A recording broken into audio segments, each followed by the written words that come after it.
গাজার যে বিষয় সবার জানা বিষয়, সবাই অনেকেই ভালো জানে। আমরা বেশি বেশি শেষ রাতে দোয়া করবো, নামাজের আগে পরে দোয়া করবো, নফল নামাজের সেজদায় দুই সেজদার মাঝখানে এই দোয়াগুলো আমরা করবো। পূর্বতে নাজেল একটা বিষয় আছে, নামাজের ভেতরে জামাতের সহিত দোয়া করা। আমাদের সমাজ অনেকে খুব বেশি এটা করে না, আমাদের বিপদ আপদে এগুলো করতে পারে, চেষ্টা করতে হয়। তাহলে আমরা চেষ্টা করবো এই মসজিদে ইনশাআল্লাহ আজকে থেকে মধ্যে 1 সপ্তাহ ফজরের নামাজে এবং মাগরিবের নামাজে, ফজর এবং মাগরিব শেষ রাকাতে রুকুর পরে ইমাম সাহেব নামাজের ভেতরে ইমাম সাহেব হাত তুলে দোয়া করবেন, আমরাও হাত তুলে আমি করবো। কথাবার্তা বলা যাবে না, নামাজের ভেতরে এই দোয়াটা খুবই জরুরি, মানে খুবই কল্যাণ করা। এটা আরবিতে পূর্বতে নাজেলা বলা হয়।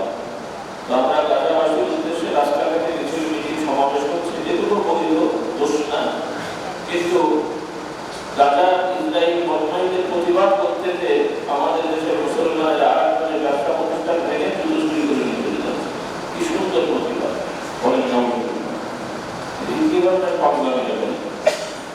পাগলামিটা সীমা আছে, আমাদের রুচিটা দেখে। রাজনৈতিক সমাবেশের একটা বলতো, একটা দিনই আন্দোলন, সেটাকেও কিভাবে মানুষ কলুষিত করছে। তাও আবার ছবিতে যেগুলো দেখলাম, 2-4টার মাথায় টুপি আছে, মুখে দাঁড়িয়ে আছে। কি ইসলাম শিখেছে আল্লাহ ভালো, আল্লাহ হেদায়েত দান করুন। এই জন্য কোন সভা সমাবেশ বলে সেখানে যে জনগণের ক্ষতি হয়, মানুষের ক্ষতি হয়, অধিকার নষ্ট হয়, এই ধরনের